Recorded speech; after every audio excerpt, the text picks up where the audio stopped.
마님, 제가 아직도 바보입니까? 한밤중 어둠 속에서 들려온 목소리는 낮고 침착했습니다. 허씨 과부는 전율했습니다. 옆에 누워있는 남자는 분명 바보 머슴 돌쇠였습니다. 하지만 지금 그의 눈빛은 또렷했습니다. 날카로웠습니다. 바보가 아니었습니다. 처음부터 바보가 아니었습니다. 넌 언제부터?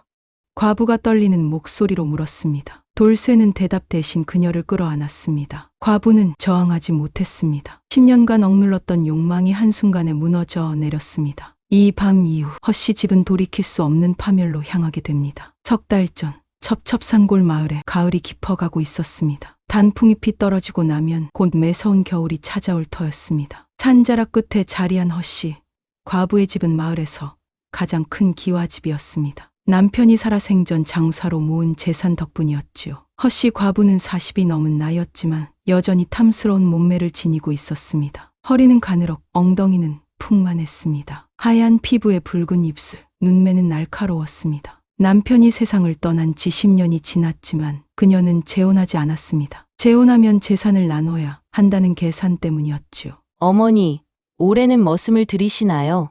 딸 연희가 조심스럽게 물었습니다. 18 처녀였습니다. 얼굴은 어머니를 닮아 곱상했지만 성격은 정반대였습니다. 수줍고 조용했습니다. 아버지 없이 자란 탓에 늘 눈치를 보며 살았습니다. 올해는 꼭 드려야지. 밭일이 너무 많아.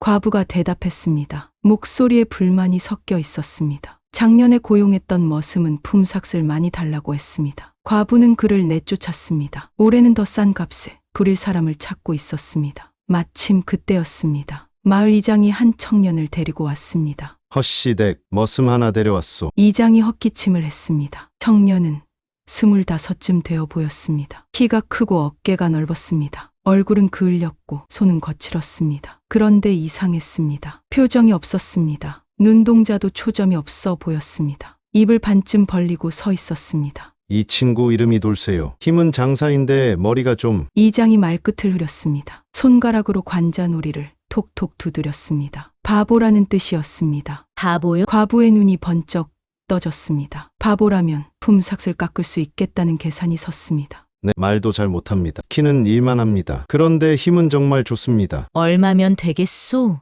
보통 머슴의 절반이면 될 겁니다. 과부는 흡족한 표정을 지었습니다. 돌쇠를 위아래로 훑어보았습니다. 청년은 그저 멍하니 서 있었습니다.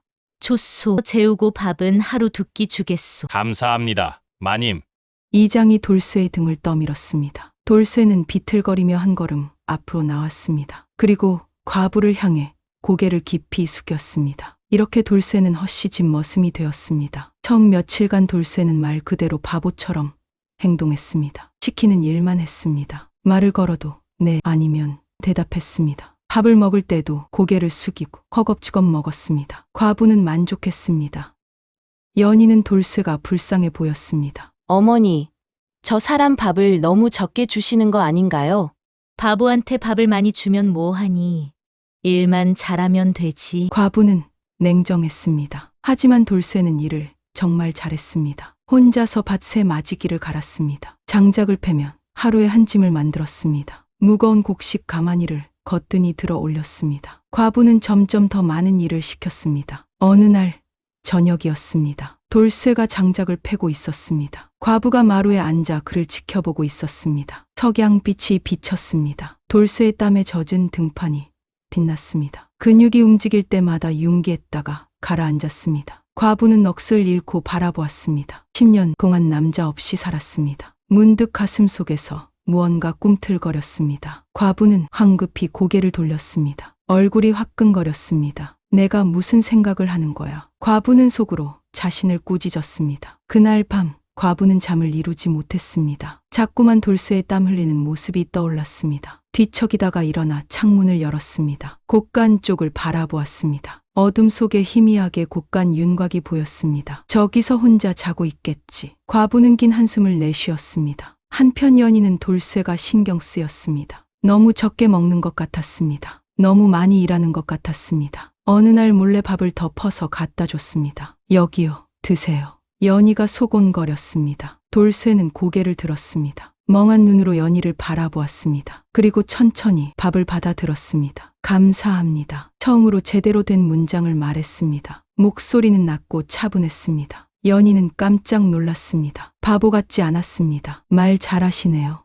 돌쇠는 다시 한마디만 하고 밥을 먹기 시작했습니다. 연희는 묘한 느낌을 받았습니다. 뭔가 이상했습니다. 하지만 뭐가 이상한지 알 수 없었습니다. 그날 이후 연희는 가끔 몰래 돌쇠에게 밥을 갖다 줬습니다. 돌쇠는 언제나 고맙다는 말만 했습니다. 더 이상 대화하지 않았습니다. 가을이 깊어갔습니다. 낙엽이 뜰에 수북이 쌓였습니다. 산에서 내려오는 바람이 차가워졌습니다. 곧 겨울이 올 터였습니다. 과부는 돌쇠를 볼 때마다 이상한 감정을 느꼈습니다. 가슴이 두근거렸습니다. 밤에 잠 못 이루는 날이 많아졌습니다. 하지만 겉으로는 여전히 냉정하게 대했습니다. 더 많은 일을 시켰습니다. 돌쇠는 묵묵히 일했습니다. 표정 없는 얼굴로 고개 숙인 자세로 시키는 대로만 움직였습니다. 하지만 가끔, 아주 가끔 아무도 보지 않을 때 그의 눈빛이 변했습니다. 또렷해졌습니다. 날카로워졌습니다. 과부의 뒷모습을 바라볼 때 그의 입가에 미세한 미소가 떠올랐습니다. 첫눈이 내리는 날이었습니다. 하얀 눈송이가 마당에 쌓여갔습니다. 연희는 창가에서 눈을 바라보며 생각했습니다. 올겨울은 유난히 춥겠구나. 그 예감은 틀리지 않았습니다. 하지만 연희가 걱정한 것은 날씨의 추위가 아니었습니다. 이 집에 다가올 진짜 추위, 그 끔찍한 한파는 아직 예상하지 못했습니다. 곳간에서 돌쇠는 눈 내리는 바깥을 바라보았습니다. 멍한 표정,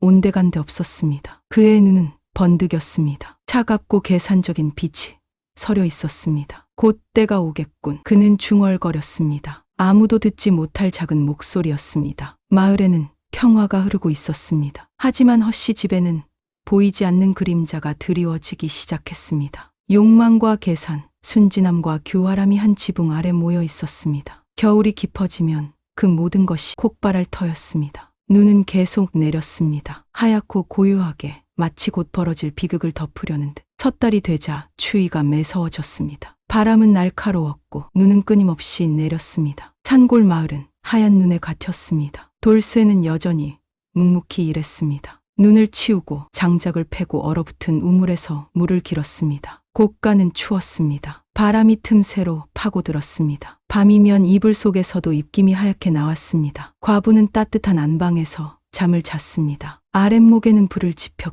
이불은 두툼했습니다. 하지만 요즘 그녀는 잠을 설쳤습니다. 돌쇠 때문이었습니다. 저 사람이 곳간에서 얼어 죽으면 어쩌지. 처음엔 그런 염려였습니다. 머슴이 얼어 죽으면 일할 사람이 없어집니다. 하지만 시간이 지나며 염려는 다른 감정으로 변했습니다. 과부는 그 감정을 인정하고 싶지 않았습니다. 어느 날 저녁이었습니다. 눈보라가 심하게 몰아쳤습니다. 바람 소리가 지붕을 흔들었습니다. 과부는 안방에서 술을 마시고 있었습니다. 외로움을 달래기 위해서였습니다. 어머니, 일찍 주무세요. 연희가 인사하고 자기 방으로 갔습니다. 과부는 혼자 남았습니다. 술잔을 기울였습니다. 취기가 올라왔습니다. 몸이 화끈거렸습니다. 그때 문 두드리는 소리가 들렸습니다.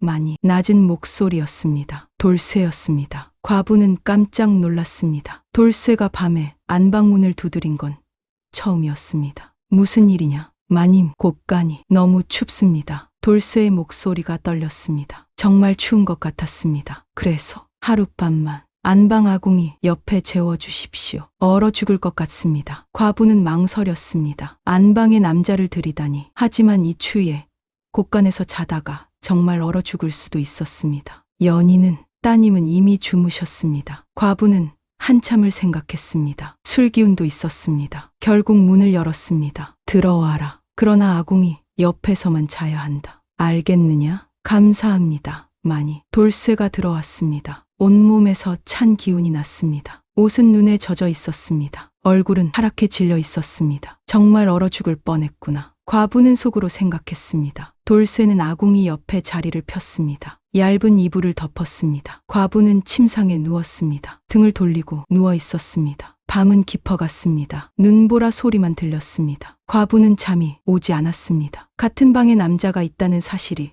그녀를 긴장시켰습니다. 심장이 빠르게 뛰었습니다. 잠들었겠지. 한 시즌쯤 지났을 때 과부는 돌아 누웠습니다. 어둠 속에서 돌쇠를 바라보았습니다. 아궁이 불빛이 희미하게 비쳤습니다. 그런데 돌쇠도 깨어 있었습니다. 그는 과부를 똑바로 바라보고 있었습니다. 눈빛은 또렷했습니다. 멍한 바보의 눈이 아니었습니다. 과부는 숨이 멎었습니다. 자지 않았구나. 네, 많이. 왜 나를 그렇게 보느냐? 돌쇠는 대답하지 않았습니다. 천천히 일어났습니다. 과부 쪽으로 다가왔습니다. 뭐 하는 거냐? 과부가 다급히 말했습니다. 하지만 목소리에 힘이 없었습니다. 돌쇠는 침상 옆에 무릎을 꿇었습니다. 과부의 손을 잡았습니다. 손은 거칠었지만 따뜻했습니다. 마님은 외로우십니다. 돌쇠가 낮게 말했습니다. 무슨 소리냐? 당장 놓아라. 10년 동안 혼자 사셨습니다. 밤마다 창문으로 곳간을 바라보셨습니다. 과부는 온몸이 굳었습니다. 돌쇠가 알고 있었습니다. 모든 것을. 너는 바보가 아니구나. 처음부터 아니었습니다. 돌쇠의 목소리는 침착했습니다. 계산적이었습니다. 그럼 왜 바보인 척? 그래야 마님 댁에 들어올 수 있었으니까요. 과부는 전율했습니다. 모든 것이 계획이었습니다. 처음부터 이 남자는 무언가를 노리고 있었습니다. 내가 원하는 게 뭐냐? 지금 이 순간입니다. 돌쇠가 과부의 손을 더욱 세게 잡았습니다. 미쳤구나. 당장 나가지 않으면 소리치시겠습니까? 따님이 깨어나면 어떻게 설명하시겠습니까? 한밤중에 머슴을 안방에 들인 것을. 과부는 말문이 막혔습니다. 돌쇠의 말이 맞았습니다. 소리칠 수 없었습니다. 마님도 원하고 계십니다. 헛소리 말아라. 하지만 과부의 목소리는 떨렸습니다. 거짓말이었습니다. 그녀는 정말로 원하고 있었습니다. 돌쇠는 천천히 침상으로 올라왔습니다. 과부는 뒤로 물러났습니다. 하지만 더 이상 물러날 곳이 없었습니다. 그러지 마라. 과부의 목소리는 간청에 가까웠습니다. 많이. 돌쇠가 그녀를 끌어안았습니다. 과부는 저항했습니다. 하지만 힘이 빠졌습니다. 10년간 억눌렀던 욕망이 한순간에 무너졌습니다. 과부는 울먹였습니다. 하지만 몸은 반응했습니다. 돌쇠의 품에 안겼습니다. 그날 밤 금기가 무너졌습니다. 새벽이 되자 과부는 정신이 들었습니다. 옆에 돌쇠가 잠들어 있었습니다. 그녀는 자신이 무슨 짓을 저질렀는지 깨달았습니다. 하늘이시여, 내가 무슨 짓을. 과부는 떨었습니다. 죄책감이 밀려왔습니다. 하지만 동시에 묘한 만족감도 있었습니다. 10년 만에 느낀 충만함이었습니다. 돌쇠가 눈을 떴습니다. 그는 과부를 바라보며 미소 지었습니다. 마님, 제가 아직도 바보입니까? 과부는 대답할 수 없었습니다. 지금부터 마님은 저를 함부로 대할 수 없습니다. 알고 계시지요? 이놈, 화내지 마십시오. 저도 마님을 원했습니다. 서로가 원한 일입니다. 돌쇠는 일어나 옷을 입었습니다. 다시 바보 같은 표정을 지었습니다. 곳간으로 돌아가기 전에 마지막으로 말했습니다. 좋은 하루 되십시오. 마님. 문이 닫혔습니다. 과부는 혼자 남았습니다. 이불을 뒤집어 쓰고 오열했습니다. 이제 어떻게 하지? 이제 어떻게? 밖에서는 눈이 그쳤습니다. 하얀 아침이 밝아왔습니다. 하지만 허씨지대는 어둠이 드리워져 있었습니다. 돌이킬 수 없는 어둠이었습니다. 연희는 아침에 일어나 밥상을 차렸습니다. 어머니가 이상해 보였습니다. 얼굴이 창백했고 눈이 충혈되어 있었습니다. 어머니, 편찮으세요? 아니다. 괜찮다. 과부는 밥을 먹지 못했습니다. 속이 뒤틀렸습니다. 돌쇠는 마당에서 눈을 치우고 있었습니다. 여느 때처럼 바보 같은 표정이었습니다. 하지만 과부는 알았습니다. 그것이 가면이라는 것을. 이 남자를 어떻게 해야 하지? 과부는 생각했습니다. 내쫓아야 할까? 하지만 그러면 비밀이 퍼질까 두려웠습니다. 돌쇠가 입을 열면 끝이었습니다. 며칠이 지났습니다. 돌쇠는 아무 일 없다는 듯 일했습니다. 과부를 대할 때도 여전히 바보처럼 행동했습니다. 하지만 아무도 보지 않을 때 그의 눈빛은 달라졌습니다. 과부는 불안했습니다. 밤에 잠을 이루지 못했습니다. 죄책감과 두려움, 그리고 이상하게도 다시 느끼고 싶은 욕망이 뒤섞였습니다. 나는 이제 끝났다. 과부는 절망했습니다. 그런데 더 끔찍한 일이 기다리고 있었습니다. 돌쇠는 계획을 가지고 있었습니다. 그리고 그 계획은 이제 막 시작되었을 뿐이었습니다. 정월이 되었습니다. 설날이 지나고 봄이 올 준비를 하는 시기였습니다. 하지만 허씨 집에는 봄이 오지 않았습니다. 과부는 날마다 불안에 떨었습니다. 돌쇠가 언제 다시 요구할지 몰랐습니다. 그는 여전히 바보처럼 행동했습니다. 하지만 그것이 더 무서웠습니다. 언제 가면을 벗을지 알 수 없었습니다. 어느 날 저녁이었습니다. 연희가 방에 들어간 뒤였습니다. 돌쇠가 다시 안방문을 두드렸습니다. 많이 과부는 심장이 철렁 내려앉았습니다. 무슨 일이냐? 할 말이 있습니다. 과부는 문을 열지 않았습니다. 문 너머로 말했습니다. 여기서 말해라. 마님의 따님 말입니다. 과부의 얼굴이 굳었습니다. 연희가 왜 저와 혼인시켜 주십시오. 과부는 귀를 의심했습니다. 제대로 들은 것이 맞는지 확인하고 싶었습니다. 뭐라고? 따님을 제 아내로 삼게 해 주십시오. 돌쇠의 목소리는 차분했습니다. 협박도 애원도 아니었습니다. 그저 당연한 요구를 하는 것 같았습니다. 미쳤구나. 바보 머슴이 무슨. 저는 바보가 아닙니다. 마님도 아시지 않습니까? 과부는 입을 다물었습니다. 만약 거절하신다면. 돌쇠는 말을 멈췄습니다. 협박의 여지를 남겼습니다. 마을 사람들에게 말할 셈이야. 그럴 수도 있습니다. 하지만 그러고 싶지 않습니다. 그냥 따님과 혼인하고 싶을 뿐입니다. 과부는 머리가 복잡했습니다. 돌쇠의 요구를 거절하면 비밀이 퍼질 것입니다. 하지만 받아들인다면 딸을 바보 머슴에게 시집 보내야 합니다. 시간을 다오. 생각해 보겠다. 사흘만 기다리겠습니다. 돌쇠는 그렇게 말하고 물러갔습니다. 과부는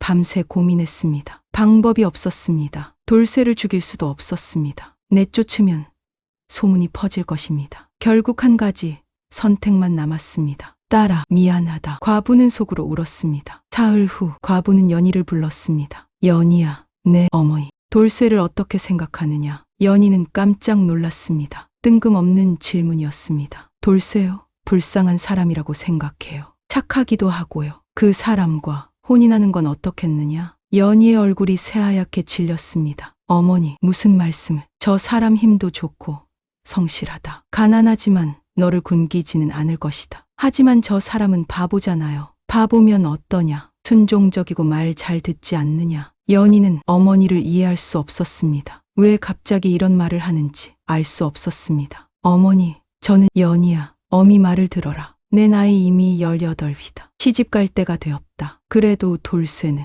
이미 결정했다. 보름 혼례를 올린다. 과부의 목소리는 단호했습니다. 연희는 울음을 터뜨렸습니다. 어머니려, 다른 사람은 안 될까요? 안 된다. 과부는 고개를 돌렸습니다. 딸의 눈물을 볼 수 없었습니다. 혼례 준비가 시작되었습니다. 마을 사람들은 수근거렸습니다. 헛시댁 따님을 바보 머슴한테 시집 보낸다더라. 미쳤나 본데. 돈이 없는 것도 아니면서 머슴한테 약점이라도 잡힌 게 아닐까. 소문은 삽시간에 퍼졌습니다. 과부는 신경 쓰지 않는 척했습니다. 하지만 속으로는 타들어갔습니다. 연희는 며칠 동안 방에서 나오지 않았습니다. 밥도 거의 먹지 않았습니다. 돌쇠는 아무 일 없다는 듯 일했습니다. 혼례 날이 되었습니다. 간소한 의식이었습니다. 마을 이장과 몇몇 이웃만 참석했습니다. 연희는 창백한 얼굴로 서 있었습니다. 눈은 퉁퉁 부어 있었습니다. 돌쇠는 깨끗하게 씻고 새 옷을 입었습니다. 여전히 바보 같은 표정이었습니다. 하지만 혼례복을 입으니 제법 보기 좋았습니다. 부부가 되었으니 서로 아끼고 사십시오. 이장이 축복했습니다. 연희는 대답하지 않았습니다. 돌쇠만 고개를 숙였습니다. 그날 밤 연희는 신방에 혼자 앉아 있었습니다. 돌쇠가 들어왔습니다. 문을 닫았습니다. 가까이 오지 마세요. 연희가 떨리는 목소리로 말했습니다. 부인. 돌쇠는 처음으로 제대로 된 말투로 불렀습니다. 연희는 깜짝 놀랐습니다. 당신 바보가 아니었군요. 처음부터 아니었습니다. 그럼 그래야 이 집에 들어올 수 있었으니까요. 연희는 온몸이 차갑게 식었습니다. 모든 것이 계획이었습니다. 당신이 원한 건 뭐예요? 우리 집 재산인가요? 그것도 있습니다. 하지만 더 원한 것이 있었습니다. 돌쇠가 한 걸음 다가왔습니다. 이 집의 여자들입니다. 연희는 그 말의 의미를 이해할 수 없었습니다. 무슨 뜻이에요? 곧 알게 될 것입니다. 그날 밤 연희는 남편이 되어버린 남자와 같은 방에서 잤습니다. 돌쇠는 그녀를 건드리지 않았습니다. 다만 벽 쪽을 보고 누워 있었습니다. 연희는 잠들 수 없었습니다. 이 남자가 무엇을 계획하고 있는지 알 수 없었습니다. 불안이 엄습했습니다. 며칠이 지났습니다. 돌쇠는 연희에게 친절했습니다. 무리한 요구도 하지 않았습니다. 연희는 조금씩 마음을 놓기 시작했습니다. 어쩌면 나쁜 사람은 아닐지도 몰라. 하지만 그것은 착각이었습니다. 보름이 지난 어느 밤이었습니다. 연희는 돌쇠가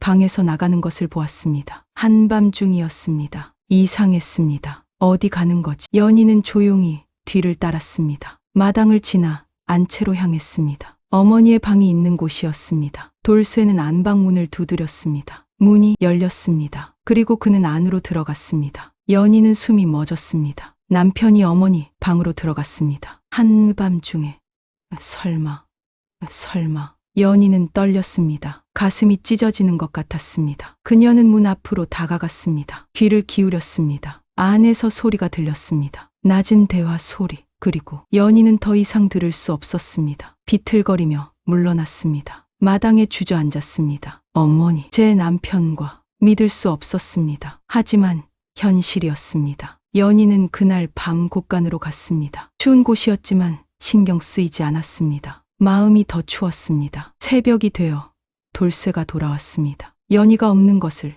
보고 곳간으로 왔습니다. 부인, 왜 여기 계십니까? 당신이 어디 갔는지 알아요. 연희의 목소리는 차가웠습니다. 돌쇠는 잠시 침묵했습니다. 그리고 대답했습니다. 알고 계셨군요. 어떻게 그럴 수가 있어요? 제 어머니와 부인도 곧 이해하실 겁니다. 이 집은 이미 제 것입니다. 연희는 통곡하고 싶었습니다. 하지만 소리를 낼 수 없었습니다. 목이 메었습니다.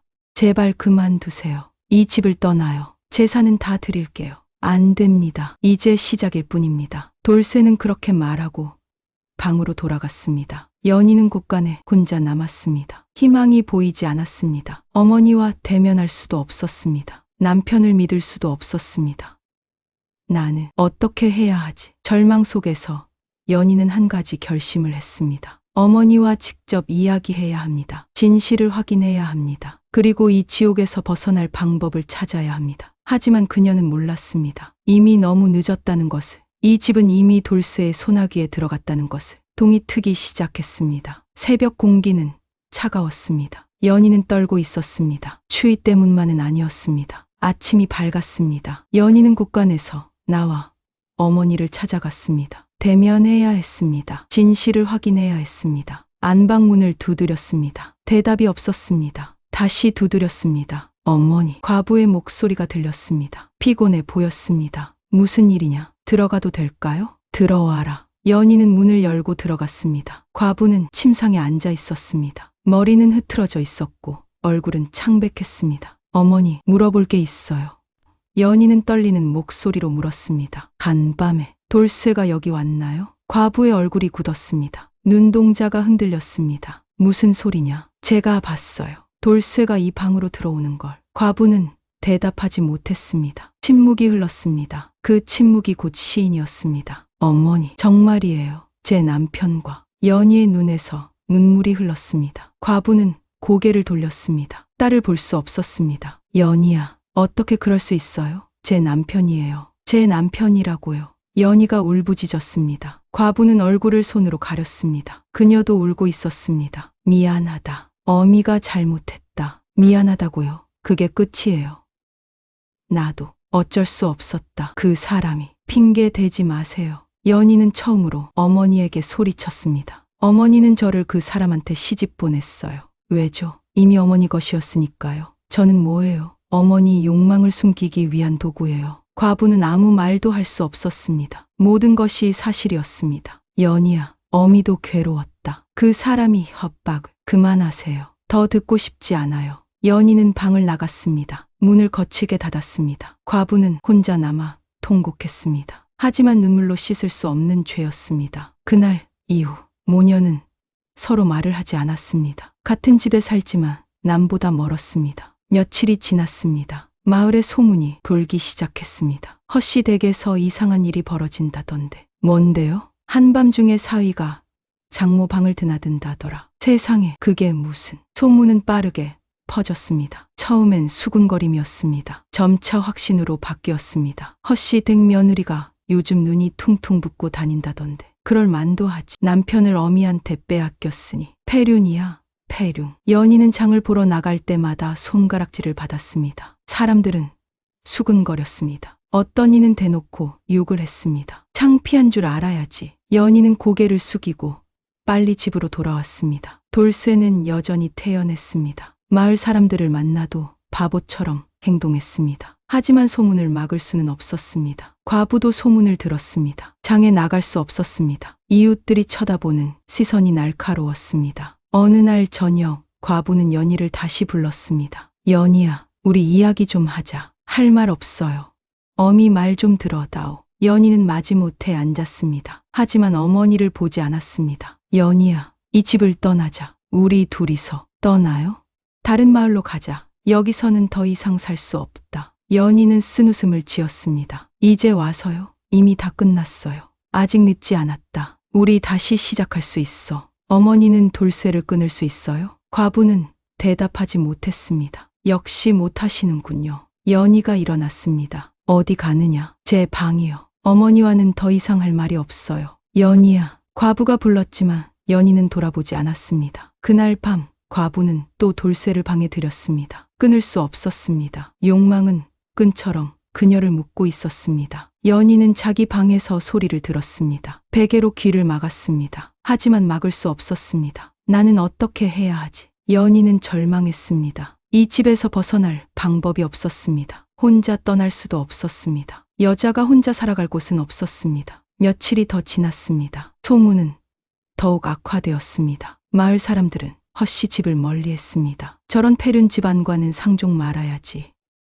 천벌받을 짓이야. 어느 날 장터에서 한 안악이 연희에게 다가왔습니다. 내 어미와 내 남편이 무슨 짓을 하는지 아느냐? 연희는 대답하지 않았습니다. 부끄러운 줄 알아라. 내 어미는 사람도 아니다. 안악은 침을 뱉고 갔습니다. 연희는 그 자리에 서 있었습니다. 눈물이 흘렀습니다. 집으로 돌아온 연희는 어머니와 마주쳤습니다. 과부도 장터에 갔다 온 길이었습니다. 연희야, 비켜주세요. 연희가 차갑게 말했습니다. 잠깐만. 어미가 할 말이 들기 싫어요. 어머니가 하실 말은 뻔해요. 미안하다. 용서해달라. 그런 거 아니에요. 과부는 할 말을 잃었습니다. 어머니는 이기적이에요. 자기 욕망만 중요하지. 저는 안중에도 없어요. 그게 아니다. 어미도. 그럼 뭐예요? 그 사람 안 만나시면 되잖아요. 쫓아내시면 되잖아요. 그럴 수가 없구나. 과부의 목소리는 떨렸습니다. 왜요? 왜 그럴 수가 없?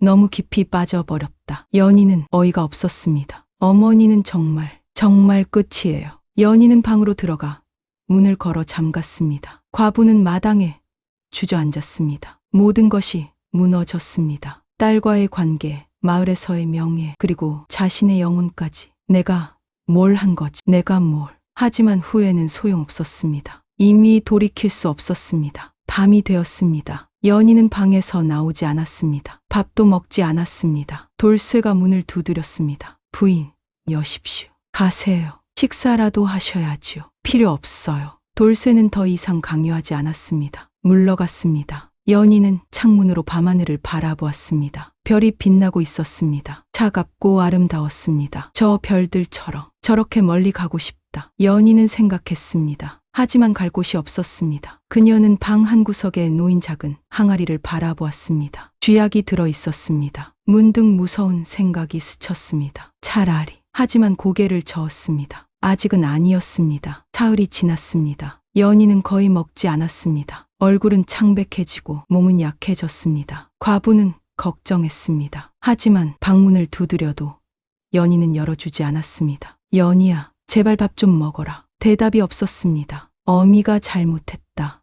제발 나와라. 여전히 침묵이었습니다. 과부는 문 앞에 주저앉아 울었습니다. 하지만 밤이 되면 또 돌쇠를 만났습니다. 끊을 수 없었습니다. 연희는 그런 어머니를 경멸했습니다. 동시에 자신도 미워했습니다. 이렇게 무기력하게 있는 자신이 나흘째 밤이었습니다. 연희는 결심했습니다. 더 이상 이 지옥에서 살 수 없었습니다. 그녀는 쥐약 항아리를 꺼냈습니다. 손이 떨렸습니다. 하지만 각오는 단단했습니다. 어머니, 미안해요. 하지만 저는 이렇게밖에 못하겠어요. 연희는 물에 약을 탔습니다. 그리고 천천히 마셨습니다. 아침이 밝았습니다. 과부는 늦게 일어났습니다. 밤새 돌쇠와 함께였습니다. 죄책감보다 피로가 앞섰습니다. 연희한테 밥이라도 갖다 줘야지. 과부는 중얼거렸습니다. 밥상을 차려 연희의 방으로 갔습니다. 문을 두드렸습니다. 연희야, 밥 먹어라. 대답이 없었습니다. 연희야? 여전히 조용했습니다. 이상했습니다. 과부는 불안해졌습니다. 들어간다. 문을 밀었습니다. 잠겨 있지 않았습니다. 문이 열렸습니다. 방 안은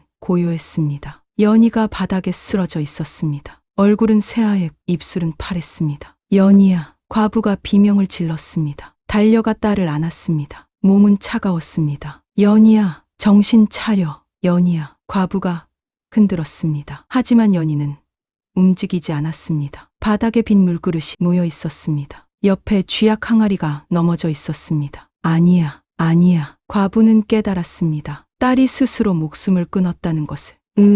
과부의 울음소리가 집안을 가득 채웠습니다. 마을까지 들렸습니다. 돌쇠가 달려왔습니다. 마을 사람들도 모여들었습니다. 무슨 일이오? 따님이. 과부는 말을 잇지 못했습니다. 딸의 시신을 끌어안고 통곡했습니다. 사람들은 방 안을 보고 혀를 찼습니다. 스스로 목숨을 끊었구나. 불쌍한 거. 그럴 만도 하지. 저런 집안에서 어찌 살겠어. 마을 이장이 엄숙하게 말했습니다. 장례를 치러야 하오. 과부는 대답할 수 없었습니다. 오직 울음만 흘렀습니다. 장례가 준비되었습니다. 하지만 조문객은 많지 않았습니다. 대부분 멀찍이 서 구경만 했습니다. 폐륜 집안이라더니 장모와 사위가 정을 통해 딸을 죽음으로 몰았다지. 천벌이야.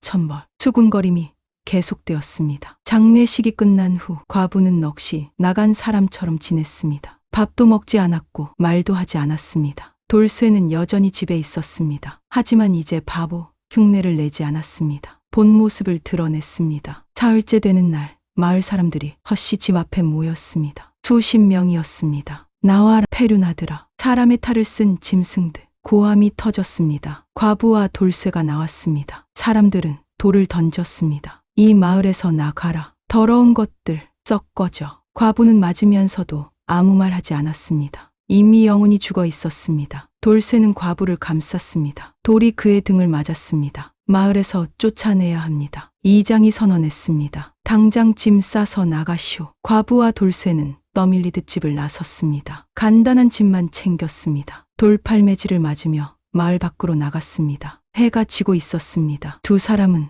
강가에 도착했습니다. 더 이상 걸을 힘이 없었습니다. 과부는 강물을 바라보았습니다. 차갑고 어두웠습니다. 연희야. 과부가 중얼거렸습니다. 딸의 이름을 불렀습니다. 많이. 돌쇠가 불렀습니다. 과부는 돌아보았습니다. 피투성이가 된 얼굴로 그를 바라보았습니다.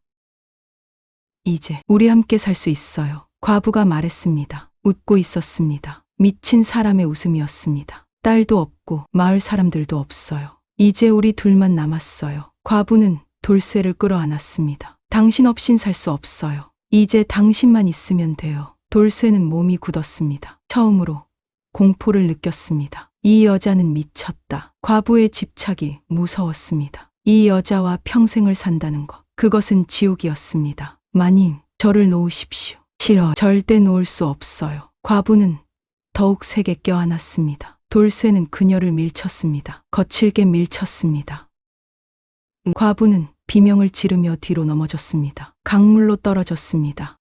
첨벙, 물보라가 일었습니다. 살려줘요. 과부가 호우적거렸습니다. 헤엄을 칠 줄 몰랐습니다. 돌쇠는 그 자리에 서 있었습니다. 손을 뻗지 않았습니다. 많이. 과부가 마지막으로 그를 불렀습니다. 그리고 물속으로 가라앉았습니다. 잠시 후 고요해졌습니다. 물결만 일렁였습니다. 돌쇠는 강물을 바라보았습니다. 과부는 보이지 않았습니다. 죄송합니다. 많이. 그가 중얼거렸습니다. 돌쇠는 주저앉았습니다. 문득 연희의 얼굴이 떠올랐습니다. 창백했던 마지막 모습. 그녀의 눈빛, 절망과 원망이 담긴.